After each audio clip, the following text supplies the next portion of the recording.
morning sun painted the prairie grass in shades of gold and amber, as Margaret wiped her hands on her worn apron and stepped onto the wooden porch of her modest ranch house. She had built this life with her late husband Thomas piece by piece, over 23 years until consumption took him the previous winter, leaving her alone with 3 daughters and a ranch that seemed too big for her small hands to manage. The neighbors in Cedar Ridge had been kind enough at first bringing casseroles and offering condolences, but as spring turned to summer, their visits became lectures about what a woman simply could not do alone. "Margaret, you know we care about you," said Mrs. Henderson from the general store during one particularly trying afternoon. "But running cattle and fixing fences and dealing with rustlers, well, that's man's work, and you have 3 young ladies to think about." Clara was 19 with dreams of teaching school in Denver, while Ruth at 17 spent her days sketching, wildflowers in the margins of her father's old books, and little Sarah, barely 14, still cried herself to sleep, missing her papa's bedtime stories. "You need to find yourself a husband," insisted Reverend Collins when he stopped by with his weekly dose of unwanted advice. "God didn't intend for women to shoulder such burdens alone, and those girls need a father figure." But Margaret had loved Thomas with a devotion that ran deeper than prairie roots, and the thought of replacing him felt like betraying everything they had built together. She would stand at the kitchen window each morning watching the cattle graze in the distance and whisper to herself, "I can do this, Thomas, I have to do this." The townspeople meant well. She knew, but their constant reminders of her limitations wore at her spirit like water over stone, until some days she wondered if they might be right. Then came the morning when she discovered 3 of her best breeding cows missing from the north pasture with hoof prints, leading toward the Badlands where honest folk rarely ventured. Her heart sank as she realized what this meant for their future, because those cattle represented months of careful planning, and the money they would bring at market was meant to see them through another winter. She saddled Thunder, her husband's old gelding, and rode into town with a heavy heart, knowing what she would face but having nowhere else to turn, missing cattle. Sheriff Bradley scratched his graying beard and shook his head slowly. "That's serious business, Margaret, probably rustlers from up north, and they've got a 2-day head start by now. Will you help me track them?" she asked, though she could already see the answer in his weathered face. "Now, Margaret, you know, I'd like to help, but I've got my hands full with the bank robbery over in Millfield, and besides tracking rustlers through the Badlands, well, that's dangerous work for experienced men." The other ranchers gathered around the sheriff's office nodded, in agreement, their expressions mixing pity with frustration. "This is exactly what we've been trying to tell you," said Jim Morrison, whose spread bordered hers to the east. "A woman alone is like a target painted on the prairie, inviting every sort of trouble." Margaret felt the familiar heat of shame creeping up her neck as the men continued their chorus of, "I told you so's." But then a quiet voice cut through the noise like a gentle breeze. "I'll help you find those cattle, ma'am." Everyone turned to see a tall stranger leaning against the hitching post outside the general store with dust on his clothes and kindness in his weathered face. He looked to be somewhere past 40, with silver threading through his dark hair and lines around his eyes that spoke of years spent squinting into prairie sunsets. "Name's William Stone," he said, tipping his worn hat. "I've been tracking for most of my life, and I know the Badlands better than most." The townspeople exchanged glances full of suspicion, because strangers in Cedar Ridge were about as common as snow in July. "And what exactly do you want in return?" asked Sheriff Bradley, his hand resting casually on his gun belt. William shrugged with the easy confidence of a man comfortable in his own skin. "Nothing but a hot meal and maybe a place to rest my horse for the night." "You're talking about riding into dangerous country with no guarantee of success or payment," said Morrison with obvious disbelief. "What kind of man does that?" "The kind who believes neighbors should help neighbors," William replied simply. "And the kind who thinks a woman with 3 daughters shouldn't have to face rustlers alone."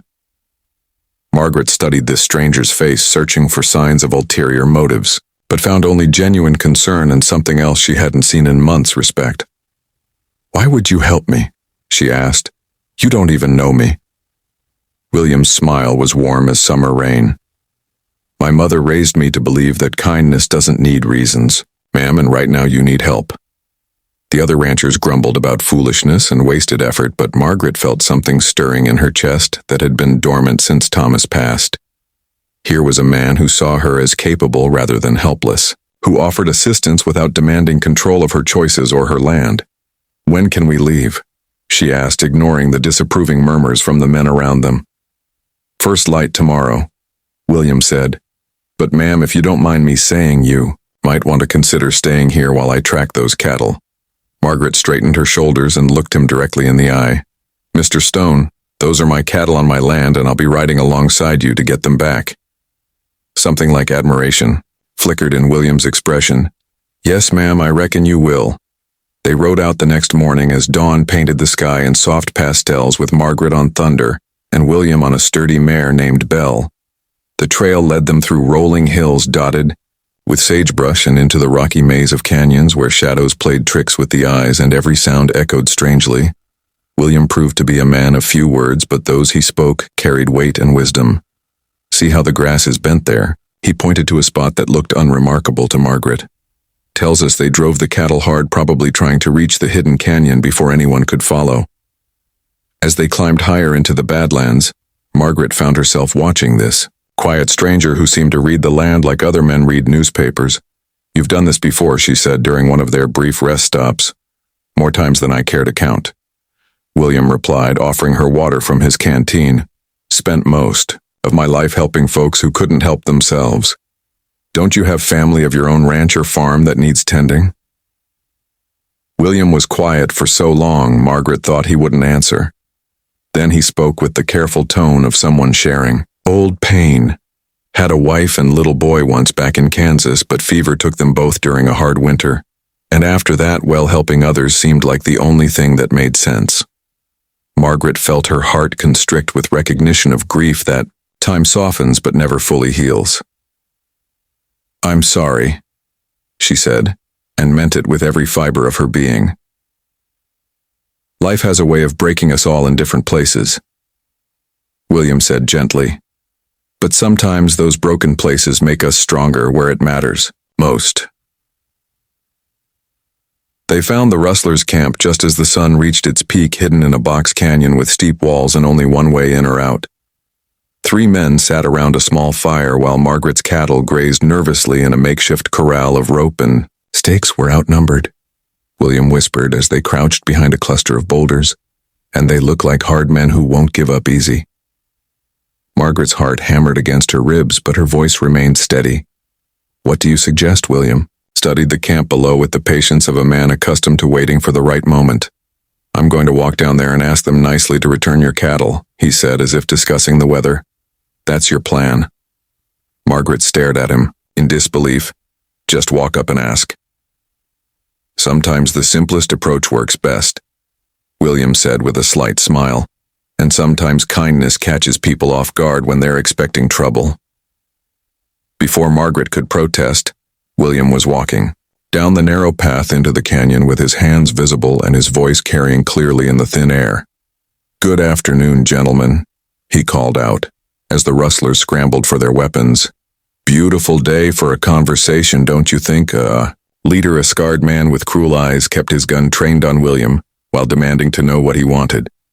"Well, sir, I'm here with Mrs. Patterson, whose cattle you've borrowed," William said conversationally, "and we'd appreciate having them back." The rustlers laughed harshly at this polite request, but William continued speaking in the same calm tone. "Now I know what you're thinking," he said. "Why should you give up perfectly good cattle just because some stranger asks nicely?" "Damn right," snarled the leader. "These cattle are ours now, and you can ride back where you came from or stay here permanent like." William nodded thoughtfully, as if considering this reasonable proposition. "I can see your point of view, truly I can. But here's the thing about those cattle." He paused, letting curiosity get the better of the rustlers' hostility. "That there's a diseased herd," William said with convincing sincerity. "Reason Mrs. Patterson was so eager to track them down. See, we've got outbreak of Texas fever spreading through the county." The rustlers exchanged uncertain glances because everyone knew Texas fever could wipe out entire herds in a matter of weeks. "You're lying," the leader said, but doubt crept into his voice. "Am I?" William asked reasonably. Take a good look at those animals, notice how they're standing apart from each other, and see that cow there with the drooping head. Margaret watched in amazement as William spun his tail W.